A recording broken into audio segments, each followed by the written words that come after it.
O nosso encontro de hoje é sobre monarcas que, digamos, não foram exatamente exemplares. A gente vai ver como o poder absoluto não necessariamente corrompe, mas com certeza funciona como uma baita lente de aumento. Sabe aqueles defeitos pessoais? Então, quando eles são ampliados pela autoridade de uma coroa, podem virar desastres de proporções nacionais. E olha, a história está recheada de exemplos espetaculares. Aliás, se esse tipo de história te agrada, já curte aqui, segue o nosso canal e ativa o sininho para não perder nada. Pois é. O que será que acontece quando o poder absoluto encontra uma total, mas total falta de noção? Essa é a grande questão que a gente vai explorar hoje.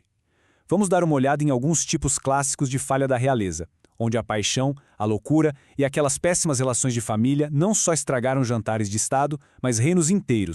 Vamos começar então com a primeira categoria. Aqueles governantes cujas paixões e desejos, assim, totalmente fora de controle, levaram diretamente para o caos político. E o primeiro da nossa lista é o rei João da Inglaterra, mais conhecido como João Sem Terra. O reinado dele foi, sem brincadeira, uma aula de como não se comportar num cargo público. Ele não tinha só amantes, não. Ele era famoso por seduzir as esposas e as filhas da nobreza. Imagina só. Ele transformou a diplomacia num verdadeiro campo minado de vergonha e ressentimento. E esse número aí, 30, sabe o que isso significa? Era o número de amantes oficialmente registradas do rei João. Isso aí já não é mais romance, né? É um problema de logística. E mais importante, foi um catalisador para uma rebelião. Os barões simplesmente se recusavam a encontrar com ele, com medo pela segurança das próprias esposas. E, falando em obsessão, é impossível não falar de Henrique VIII. Para poder se casar com a Ana Bolena, ele não só escreveu umas cartas de amor bem questionáveis, ele simplesmente rompeu com Roma e criou a Igreja Anglicana. Basicamente uma briga teológica em escala global. E tudo isso levou àquela famosa rima sobre o destino trágico das suas 6 esposas. Para fechar esse capítulo de paixões perigosas, temos Pedro de Castela. O apelido dele era o Cruel, e olha, era mais do que merecido. A vida amorosa desse rei era uma mistura bizarra de obsessão com assassinato. Ele chegou a prender a esposa, declarou a amante morta como rainha, e num toque assim particularmente sombrio, assistia a execuções do lado de uma de suas amantes. Paixão e perigo raramente andaram tão de mãos dadas. Bom, se os romances obsessivos já pareciam um problema, a nossa próxima categoria eleva as coisas para um outro nível. Vamos ver agora os governantes cuja instabilidade mental, ou pura e simples incompetência, mergulharam seus reinos em crise e muitas vezes no completo absurdo. Esse aqui é Carlos VI da França. Ele começou o reinado cheio de promessas, sabe? Tanto que ganhou o apelido de O Bem-Amado. Mas, infelizmente, uma grave doença mental o transformou em O Louco. E o comportamento dele se tornou lendário. A loucura do Carlos tomou uma forma muito bizarra. A ilusão de vidro. Ele vivia em pânico, achando que podia se estilhaçar a qualquer momento. E isso levou a uns comportamentos extremos, tipo se recusar a tomar banho com medo de se dissolver. Essa paranoia toda atingiu um ponto mortal no Bal des Cardentes, um baile na corte onde uma fantasia coberta de piche e penas virou uma tragédia, queimando vários dos seus companheiros vivos. Agora, conheçam Venceslau da Boêmia, um rei que tratava o governo como se fosse uma taverna sem fim. Ele era famoso pelas bebedeiras que duravam dias, por governar pelado e, sim, é verdade, por duelar com pãezinhos. Ele foi tão incompetente que o Sacro Império Romano o tirou do poder com a justificativa oficial de que ele era inútil e geralmente inconsciente. Já na Dinamarca, a insanidade do rei Cristiano VII criou uma situação única. Enquanto ele estava lá ocupado com seus cavalos imaginários, a esposa dele, a rainha Carolina Matilda, e o médico real Johann Struensee não só tiveram um caso, como simplesmente tomaram o controle do governo. É provavelmente o único triângulo amoroso da história que também foi um golpe de Estado.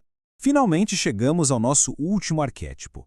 Monarcas que foram pais tão terríveis que não só criaram traumas familiares, mas também instabilidade política e, num caso bem famoso, o fim de uma dinastia inteira. Ivan o Terrível, da Rússia, é o exemplo máximo disso. O reinado paranoico dele e a relação destrutiva com seu filho mais velho e herdeiro não foram só uma tragédia de família, não. Foram uma catástrofe para o futuro da Rússia. O ponto de ruptura aconteceu em 1581.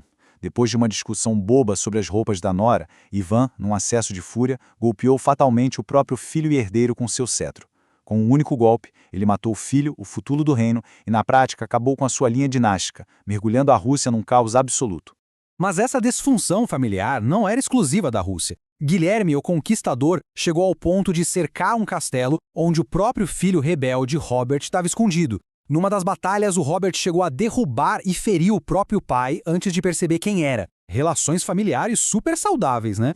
Para completar, tem o caso de Carlos II da Inglaterra. Ele parecia tratar a paternidade mais como um hobby do que uma responsabilidade de Estado. Ele não teve herdeiros ilegítimos com a esposa, Catarina de Bragança, mas reconheceu uma dúzia de filhos com suas amantes. E essa frase dele resume tudo. A falta de um herdeiro legítimo era menos importante do que a ausência de drama pessoal. Então, quando a gente olha para todas essas histórias de obsessão, loucura, drama familiar, o que a gente realmente vê? A gente vê o resultado final do poder, sem nenhum tipo de controle. É muito importante entender que o comportamento desses monarcas não ficou só dentro dos muros do palácio. A obsessão de Henrique VIII provocou uma revolução religiosa. A loucura de Carlos VI aprofundou uma guerra civil na França e a fúria de Ivan o Terrível deixou a Rússia sem herdeiro, abrindo as portas para anos de fome e caos. As falhas pessoais dele se tornaram o sofrimento de nações inteiras. Exatamente isso. Não estamos falando de pequenos deslizes, mas de verdadeiros desastres em nível de Estado.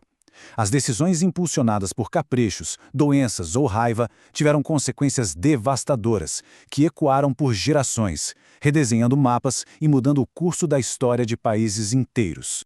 E isso nos deixa com uma reflexão final. Essas histórias, por mais extremas e antigas que pareçam, são contos de advertência. Elas mostram de um jeito bem vivo o que pode acontecer quando o poder de uma única pessoa sobre muitas outras não é controlado pela responsabilidade, pela razão ou pela simples decência. E a questão permanece: como a gente garante que o poder, em qualquer forma que ele apareça, seja sempre acompanhado de limite